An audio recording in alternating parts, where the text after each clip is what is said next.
We're going to review this budget AIO at $60 when it's on promotion. I'll show you how it can perform, and I'll also show you what you can get when you step up to a higher end unit.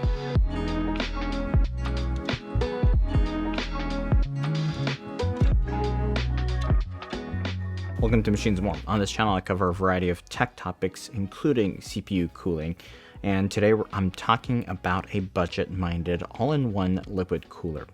If you're new to liquid cooling, this refers to the pump, the CPU cold plate assembly, the tubing, the radiator, and the fans all in one package. And for most PC builders that are cooling their CPU with a radiator-based or so-called liquid cooling method, this is how you would usually do it because it is quite expedient. They can be expensive though, so a unit like this, the Elite 240 from Cooler Master, might be interesting to some because lately I've seen this on promo for around $60 US, and that is very affordable for a 240 AIO. While Cooler Master makes some downright incredible high-performance AIOs, the Elite series, which is perhaps a little bit strangely named, is actually Cooler Master's budget product line that's targeted at system integrators and also those that are building with savings in mind. Quick disclosure, this test unit was provided by Cooler Master for the purpose of testing and review. This video is, however, not paid for by them, and they do not have influence over my testing or evaluation. And you can always expect objective feedback from this channel. One way you can support this channel is by giving a like here and also making sure that you are subbed with that bell for notifications and also checking out my affiliate links down below. Big thanks. So the Elite 240 is a pretty simple unit. It's a simple box. It's an average thickness 27mm radiator, and it comes equipped with 2 or 3 120mm fans depending on 240 or 360 that you choose. The fans do feel par for the price range. They're kind of hollow sounding. The blade material is translucent plastic, and you can tell just handling it. It's not particularly noise optimized. It's just kind of, they're budget fans. They do need a proprietary connector that splits off to an RGB and a 4-pin fan connector at your motherboard. Tubing is still sleeved though. The pump block is just that. You've got the block, and on top is a PCB for some LEDs with a cover that snaps on over it, and it does pop on and off if you need to reduce your height. The cover diffuses the lighting, and there's really no acoustic dampening or anything else going on with this one. So what are you missing out on, say, compared to a higher end unit like this Atmos Stealth 240? Well, the Stealth has more refined materials. The fans are performance fans, and fans are very, very important to your performance. These are Mobius 120mm fans and ones that you can buy on their own. In fact, 2 of these are approaching the cost of the entire Elite unit when it's on sale. The pump, it's also going to be a higher end unit. The pump's got a customizable insert, and the internals are better, quieter.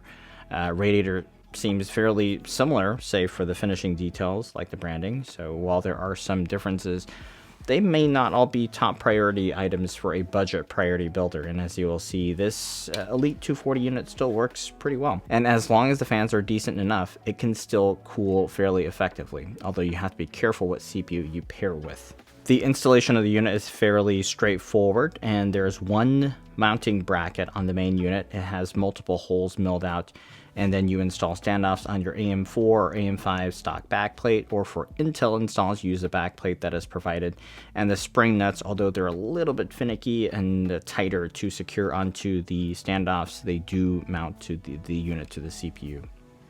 Okay, so I popped this into the Master Frame MF400 to show you. I don't know when this case will see retail availability. I think very soon, but it's a very interesting mini-itx case, which I'll be giving you an overview of soon. Fun fact, you can actually mount a 240 at the front like I've done here, and you could, of course, top mount a 360 in one of these, and it's just another option. But I usually test 240s, and in the end are 200s. That's what my testing results are going to be based on. That's what I'm showing you here. Testing with an Intel i9 285K. That's 230 watts package power, noise normalized testing. That means the fan RPM is going to vary between units that I test, but at each interval, they are the same noise level for an accurate comparison. One other thing to note, the other units I tested are some of the best 240s on the market, so we really don't expect the budget-minded product here to outperform them, but it's a good idea to get an idea of what that gap and what you're giving up by, spending less. First interval is that low noise interval. Right off the bat, I'd noticed that these fans run very loud at even a low RPM. The Mobius fans on the Atmos Stealth, for example, run 1700 RPM, and these guys here aren't even at 1100 yet.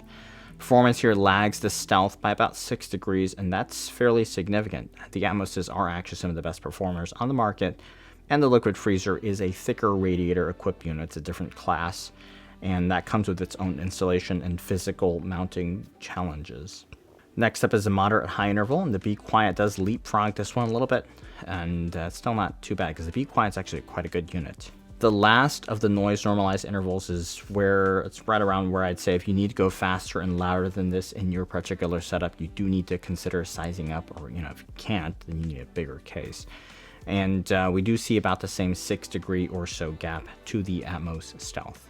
We can also take a look at the performance with max RPMs for the selected units. I did want to give a little extra color to the results, so I added another plus 10 dBA level to match the noise level on the Be Quiet, and it does perform quite similarly to that unit, and that's a more expensive unit. We can also observe that even though the Elite has a higher max performance level than the Atmos Stealth, it's going to come at a noise penalty, a delta of almost 10 decibels, which is a huge noise difference. The other thing I noticed was the pump noise. It's not an odd noise. There's no grinding or buzzing like with some AIOs that I've tested. However, it's an audible hum that didn't seem to go too much lower at lower RPMs. All right, right now I wanted to give you a quick idea what the acoustic differences in the pump noise. So I've got the pumps at 100%. This one is the Elite, and I'll put the mic close so you can hear it. This one, it's definitely louder. And what I noticed was that when this was on next to me, especially when the system fans were at a lower RPM, when the system is at a lower utilization level, the AIO pump noise is a lot more noticeable. And that's something that you definitely don't see with a more polished unit. So we're going to switch over to the Atmos right now. So I've got the Atmos here plugged in at 100%. One thing I will notice at the Atmos series, the pumps are very well designed, and Cooler Master historically with this lineup has done a very good job. The newer Atmos 2, also the same, just very quiet pumps.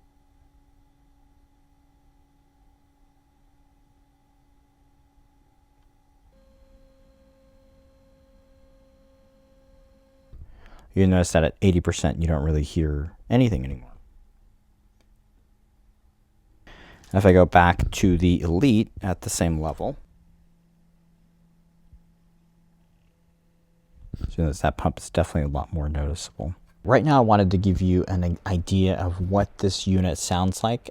In the past I've just done noise recordings or sound recordings for the fans, and I feel like this might give you a better idea of what we're actually looking at with my voice as a reference point. So fans are about 50% right now in this MF400 case, and you can hear that running in the background. They are actually fairly loud for this 50% interval here, which works out to be about 1400 or so RPM.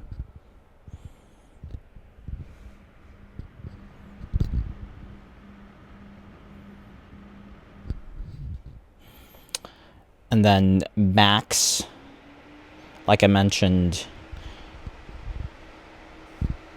at the 2200 RPM, these are very loud. They're 10 decibels louder than the Atmos Stealth fans were at similar RPMs. So this is not a level that I would consider running at long term. And so one of the things with a more budget-minded AIO is something like this. The fan noise profile is just not as good, so you can't, or you might not want to run it at the higher RPMs in order to chase that performance. So that does limit your CPU options somewhat. You probably want to run these with an Ultra 9 285K like I've done. That's just too much power for a unit like this to handle without running into those higher noise levels. So if you can keep the fan RPM to a level like this or lower, then I think you'll be very happy with the performance on this unit. So something like the Ryzen 7 or Intel Ultra 5 or lower level of CPU, this will handle it just fine. So for $60, it's really not a bad unit, and I'd say that the higher performing units allow you to run a more power hungry CPU. 285K wouldn't be a good candidate to pair with this 240 unless you really do not care about noise levels. And also, if you're spending that much on a higher end CPU, then I think it would make sense to pair it with a slightly better cooler. What you do get with the more expensive units is a better user experience, more polished looks, better packaging, customizable features, and most importantly, the better pump and the fans that has a more polished noise profile, and that leads to better noise normalized performance. So yeah, I would definitely check this one out for your budget-minded build. And if you enjoyed this one, make sure to give a like and make sure you're subbed. Check out the links down below. And a big thanks for watching today.